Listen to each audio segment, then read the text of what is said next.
বলছি। আরে গুরু, উঠে পড়েছেন ঘুম থেকে? ভাবলাম ঘুম থেকে তুলে দেবো হয়তো, আর খিস্তি খেতে হবে। তোমরা পুলিশরা তো মাথাটাকে বাদ দিয়ে বাকি সবকিছুকেই কাজে লাগাও। ব্যাস ব্যাস, বুঝে গেছি। এবার খিস্তি শুরু করে দেবে। আমি অলরেডি গাড়ি পাঠিয়ে দিয়েছি, কিছুক্ষণেই পৌঁছে যাবে। গাড়িটাই তোমাকে স্পটে নিয়ে আসবে। হ্যাঁ, আমি এখানেই আছি। এই তো গুরু এসে গেছে, 5 মিনিটে সব কেস সলভ হয়ে যাবে। আসলে একটা পুরানো পুঁথি হাপিস হয়ে গেছে, কাল রাত থেকে পাওয়া যাচ্ছে না। আর এইসব বিষয়ে তোমার তো অগাধ জ্ঞান গুরু, তাই তোমাকে আসতে বললাম। মানে একটা সামান্য বিষয়েও নিজেরা মাথা খাটাবে না। যাই হোক, কিসের পুঁথি, কোন সময়ের কোথা থেকে উধাও হলো, মিউজিয়ামে কবে আনা হয়েছিল, লাস্ট কে দেখেছে, আর রাতের ডিউটিতে কারা ছিল, এইসব ডিটেলস ঝটপট বলে ফেলো। আচ্ছা সঞ্জয় বাবু, আপনার কি ইনসমনিয়া আছে? মানে হঠাৎ এটা বলছেন কেন? আমার এরকম কিছুই নেই। না, এমনি উদ্ভট উদ্ভট প্রশ্ন করাটা আমার একটা বাজে স্বভাব। যাকে বাদ দিন। আমি অজয়বাবুর সঙ্গে বাইরে দেখা করলাম, বেশ কিছু খোঁজখবর নিই আরও কয়েকজনের থেকে। প্রায় বছর খানেক ধরেই ছোটোখাটো আরও বেশ কয়েকটা জিনিস এখান থেকে গায়েব হয়েছে, কিন্তু পুলিশের রিপোর্ট হয়নি। বলা ভালো, রিপোর্ট করা হয়নি।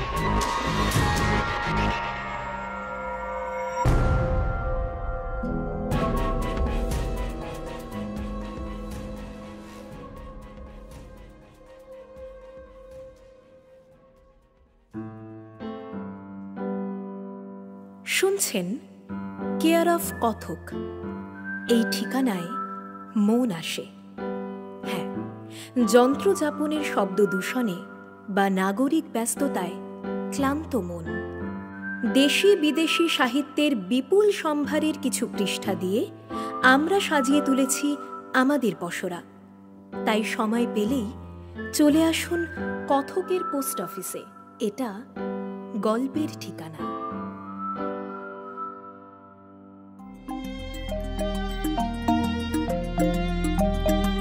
কেয়ার অফ কথক চ্যানেলের নতুন আকর্ষণ নীলাশিস বসুর কলমে গোয়েন্দা মুস্তাফা সিরিজ। রহস্যের গভীরে ডুব দিন আপনিও।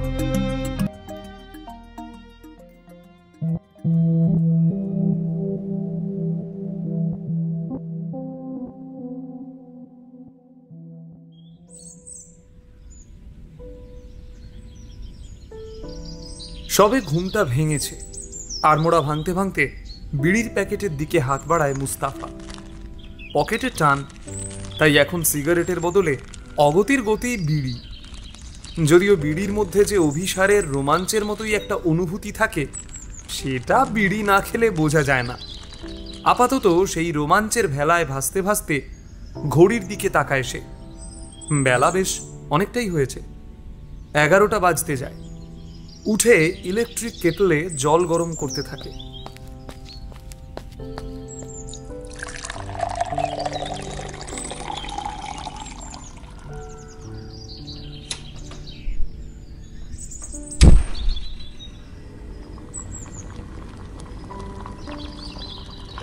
কড়া করে 1 কাপ চা খেয়ে প্রকৃতির ডাকে সাড়া দিতে যেতে হবে। তারপর ভাবা যাবে কি করা যায়। হাতে এখন কোনো কাজ নেই, অলস সময় কাটানোর কোনো একটা উপায় তো বের করতেই হবে। হঠাৎই মোবাইলটা ভাইব্রেট হতে শুরু করে। স্ক্রিনে অচেনা নাম্বার। ফোনটা কানে লাগায় মুস্তাফা। বলছি।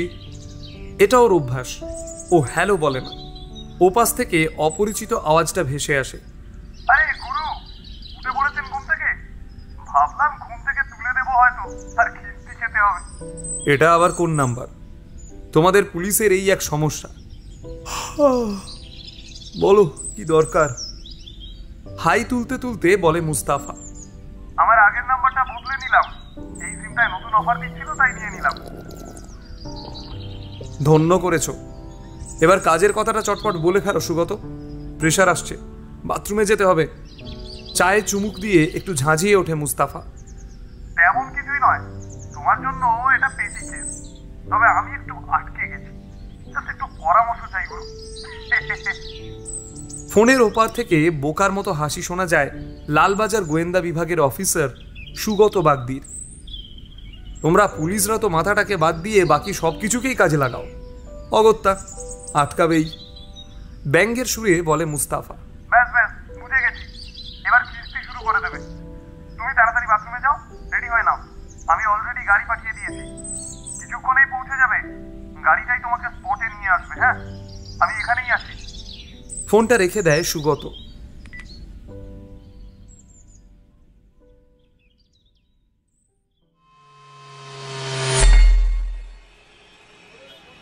বালিগঞ্জের মিউজিয়ামটার সামনে এসে থামে গাড়ি।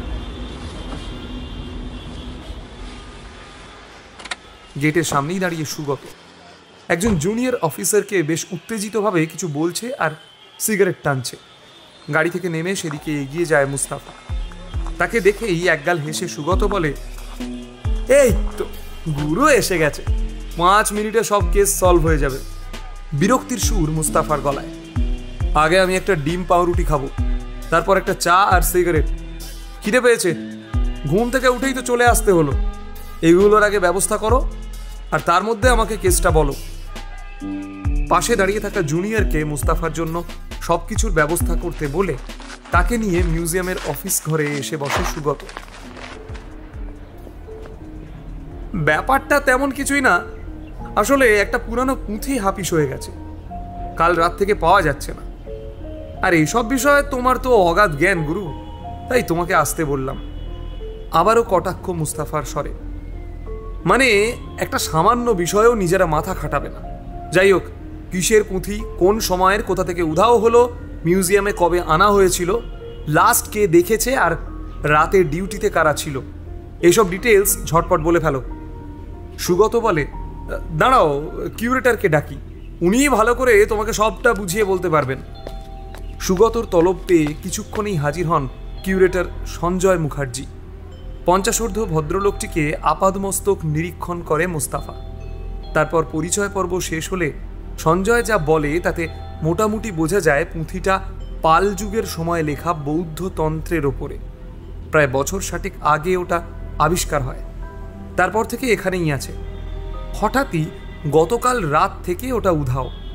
আজ সকালে ওই বিভাগের কর্মরত একজন কর্মীর নজরে প্রথম আসে বিষয়টা। প্রতি রাতে যেমন থাকে তেমনই গতকাল রাতে সিকিউরিটির ব্যবস্থা ছিল, তারাও কিছুই টের পায়নি, আর সিসিটিভি ফুটেজেও কিছু পাওয়া যায়নি। সবটা শুনে মুস্তাফা বলে, যিনি প্রথম দেখলেন যে পুঁথিটা নেই, ওনার সঙ্গে একবার কথা বলতে চাই। একটু পরেই এসে হাজির হয় মাঝবয়সী একজন ভদ্রলোক। বয়স আন্দাজ 40 হবে, কাঁচা পাকা চুল দাড়ি। নাম অজয় সেন। মুস্তাফা অজয়ের সঙ্গে কথা না বলে হঠাৎই সঞ্জয়কে প্রশ্ন করে, আচ্ছা সঞ্জয় বাবু, আপনার কি ইনসমনিয়া আছে? একটু ঘাবড়ে গিয়ে সঞ্জয় আমতা আমতা করে বলে, মানে হঠাৎ এটা বলছেন কেন? আমার এরকম কিছুই নেই। একগাল হেসে মুস্তাফা বলে, না এমনি। উদ্ভট উদ্ভট প্রশ্ন করাটা আমার একটা বাজে স্বভাব, যাকে বাদ দিন। তারপর অজয়ের দিকে ঘুরে বলে, সঞ্জয়বাবু কিছুটা বলেছেন, আপনি আরেকটু ডিটেলস দিন পুঁথিটার বিষয়। আপনি তো ওই সেগমেন্টটা দেখাশোনা করতেন। একটু আমতা আমতা করে অজয় বলে, আগে হ্যাঁ, আমি ওটার দায়িত্বে ছিলাম। আসলে এটা পাল বংশের রাজা প্রথম মহিপালের সময়কার পুঁথি। ওই ধরুন 995 থেকে 1043 খ্রিস্টাব্দের মধ্যে লেখা হয়েছে। বজ্রপা নামে কোনো বৌদ্ধ তান্ত্রিকের লেখা। পুঁথিটার নাম বজ্রায়ুধ। কালকেও আমি দেখে গেছি, আর আজ সকালে এসে দেখি নেই। বেশ, আপনি এখন যান। অজয় চলে গেলে সুগতকে তাড়া দেয় মুস্তাফা। কই ডিম পাউরুটি এলো? উফ, খিদেতে পেট জ্বলছে, ভাবতে পারছি না কিছু। এসে যাবে গুরু, তার আগে একবার জায়গাটা দেখবে না, মানে ক্রাইম সিনটা, যেখানে পুঁথিটা ছিল। ওখানটা দেখলে অনেকটা বুঝতে পারবে মনে হয়। একটু গলা নামিয়ে বলে সুগত। একটা হাই তুলে মুস্তাফা বলে, দেখবো। তবে জানো তো, এসব নতুন কিছু নয়। এরকম প্রতিদিন কত রকম অ্যান্টিক পাচার হয়ে যায়। কোটি কোটি টাকায় বিদেশের বাজারে দেদার বিকোচ্ছে সেসব। আর দেশের এত তাবড় তাবড় গোয়েন্দা বিভাগ এত কাঁড়ি কাঁড়ি টাকা খরচ করে গিয়ে সরকারের নিন্দা করলো, তাদের পিছনেই লেগে আছে সর্বক্ষণ। রাবিশ। কিউরেটর সঞ্জয় মুখার্জির দিকে এক ঝলক তাকিয়ে নিয়ে আড়ষ্টভাবে বলে সুগত, ঠিক আছে ঠিক আছে, কিস্তিটা পরে দিও, আগে এটা থেকে উদ্ধার করো প্লিজ। চলো একবার জায়গাটা দেখে আসা যাক। আপনিও চলুন সঞ্জয়বাবু, বলেই গাত্রোত্থান করে হনহন করে হাঁটা দিল মুস্তাফা। ইতিহাসের প্রতি ঝোঁকের কারণেই এই মিউজিয়ামের আনাচ কানাচ তার নখদর্পণে। পুঁথিটা আগেও ও দেখেছে, ওর ফটোগ্রাফিক মেমারিতে সবটাই ঝিলিক দিয়ে ওঠে। তাই কারো সাহায্য ছাড়াই ও পৌঁছে যায় সেখানে যেখানে পুঁথিটা রাখা ছিল। পিছনে পিছনে হাজির হয় সুগত আর কিউরেটর সঞ্জয় মুখার্জিও। কাঁচের খালি বাক্সটা ভালো করে দেখে মুস্তাফা। বাক্সটা বাইরে থেকে তালাবন্ধ। সবাই জানালো যেমনভাবে তালা লাগানো থাকে সেইভাবেই লাগানো আছে। কিন্তু তাহলে ভিতরের জিনিসটা বেমালুম নিজে থেকে উবে গেল নাকি? ডান দিকে ছাদ আর দেওয়ালের সংযোগস্থলে সিসিটিভিটার দিকে একবার ভ্রু কুচকে দেখে নিয়ে মুস্তাফা বলে, সঞ্জয়বাবু, এটার তালা খোলানোর ব্যবস্থা করুন, আমি একটু দেখতে চাই বাক্সটা ভালো করে। পকেট থেকে চাবি বের করে বাক্সটা খুলে দেন কিউরেটর। সঙ্গে সঙ্গে মুস্তাফা বলে, আচ্ছা আচ্ছা, বন্ধ করে দিন, যা দেখার আমি দেখে নিয়েছি। অবাক চোখে ফ্যাল ফ্যাল করে তার দিকে তাকায় কিউরেটর সঞ্জয় মুখার্জি। এমন অদ্ভুত আচরণের থই খুঁজে পায় না সুগত। এমন সময় একজন জুনিয়র অফিসার এসে খবর দেয় মুস্তাফার জন্য ডিম, পাউরুটি, চা এসব এসে গেছে। আর দেরি না করে এক নিঃশ্বাসে সবটা গলাদ্ধকরণ করে মুস্তাফা সুগতকে বলে, আমি বাইরে থেকে একটা সিগারেট খেয়ে আসছি। অতঃপর সুগতকে কিছু বলার সুযোগ না দিয়ে বেরিয়ে যায় সে। প্রায় ঘন্টাখানেক হয়ে গেল, মুস্তাফার দেখা নেই। সুগত বারবার ফোন করে, কিন্তু ফোন ধরছে না সে। 2 ঘন্টা পরে মুস্তাফা ফিরে আসে। সুগত বলে, কোথায় গেছিলে গুরু? কোনো পাত্তা নেই, ফোনটাও ধরছো না। তোমার কাজটাই করছিলাম, কেসটা সলভ হয়ে গেছে সুগত। কিউরেটর সঞ্জয় বাবুকে একটু কড়াভাবে জিজ্ঞাসাবাদ করো, আশা করি সবটা স্পষ্ট হয়ে যাবে। শান্ত গলায় বলে মুস্তাফা। মানে এর মধ্যেই কেস সলভ? কিউরেটরি কি চুরি করেছে নাকি? অবাক দৃষ্টি সুগতর চোখে। আমিও অজয়বাবুর সঙ্গে বাইরে দেখা করলাম, বেশ কিছু খোঁজখবর নিই আরও কয়েকজনের থেকে। প্রায় বছর খানেক ধরেই ছোটোখাটো আরও বেশ কয়েকটা জিনিস এখান থেকে গায়েব হয়েছে, কিন্তু পুলিশের রিপোর্ট হয়নি। বলা ভালো, রিপোর্ট করা হয়নি। প্রতিবারই সঞ্জয়বাবু নানা অছিলায় বিষয়টাকে ধামাচাপা দিয়েছে, কিন্তু এবার আর চেপে রাখা যায়নি। অজয়বাবুর চাপাচাপিতেই এবার পুলিশকে খবর দেওয়া হয়। একটু থামে মুস্তাফা। কিন্তু সঞ্জয়বাবুর উপরে তোমার সন্দেহ হলো কেন? স্বাভাবিকভাবেই তো এরকম ঘটনা ঘটলে সবার আগে কিউরেটরের দিকেই আঙুল উঠবে। সেই ভয় থেকেও উনি এর আগে পুলিশকে কিছু না জানাতে পারেন। সংশয় কাটিয়ে নিতে চায় সুগত। তোমার মনে আছে আমি শুরুতেই সঞ্জয়বাবুকে জিজ্ঞাসা করেছিলাম তার ইনসমনিয়া আছে কিনা? আসলে ওনার টকটকে লাল চোখ আর ঢুলু ঢুলু ভাবই বলে দিচ্ছিল উনি গত রাতে ঘুমাননি, বয়স হয়েছে, এরকম হতেই পারে। কিন্তু কিন্তু খটকাটা আরও জোরালো হয় যখন ওই কাঁচের বাক্সটা খোলার জন্য উনি চাবি বের করলেন। মুচকি মুচকি হাসছে মুস্তাফা। আবারও সুগতর মুখ বিস্ময়ে হাঁ। এটার সঙ্গে ওনাকে সন্দেহ করার কারণ কি? ওনার কাছেই তো চাবি থাকবে, এটাই স্বাভাবিক। বিদ্রুপ ঝরে পড়ে মুস্তাফার গলায়। এই সব ছোটখাটো বিষয়গুলোই তোমরা নজরে আনো না বলেই ঘুম থেকে উঠে আমাকে ছুটে আসতে হয়। এত ছোট একটা ব্যাপার, এটা কোনো জটিল কেসই নয়। ভাবো, একজন কিউরেটরের কাছে সমস্ত বাক্সের চাবি থাকবে না। এইসব চাবি মূলত থাকে যারা এগুলোকে মেনটেন করে, বিভাগের সেই কর্মীর কাছে। একজন কিউরেটরের কাছে এরকম একটা ছোট বাক্সের চাবি থাকাটা অস্বাভাবিক নয় কি? ধীরে ধীরে কোঁচকানো কপাল সোজা হতে থাকে সুগত। তাই তো, এই বিষয়টা তো খেয়াল করিনি। আর গতকাল রাতে এটা সরিয়েছে কিউরেটর, তাই বেটা ঘুমায়নি সারা রাত। সত্যি গুরু, তুমি সেরা। হ্যাঁ সুগত, বিগত 1 বছর ধরেই বিভিন্ন জিনিস উধাও হচ্ছে। আমার ধারণা একটা চক্র আছে। আর তুমি তো জানোই, আন্তর্জাতিক বাজারে এসব চোরাই অ্যান্টিক যে দামে বিকোয়, তার সামান্যতম কমিশনও যদি পাওয়া যায়, সেই টাকার পরিমাণ চূড়ান্ত সৎলোককেও পথভ্রষ্ট করতে পারে। আর সিসিটিভি ফুটেজটা ফরেন্সিক থেকে আসলে বুঝতে পারবে সেটাও হয়তো ট্যাম্পার করা হয়েছে।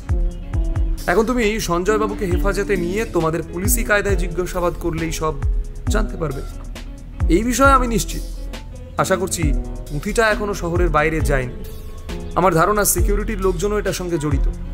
নাও এবার জলদি কাজে লেগে পড়ো, আমি উঠি। গাত্রোত্থান করে মুস্তাফা মিউজিয়ামের বাইরে আসে, একটা বিড়ি ধরায়। তখনই মনে পড়ে যায়, এই যা, ইলেকট্রিক কেটলটার তো সুইচটাই অফ করা হয়নি।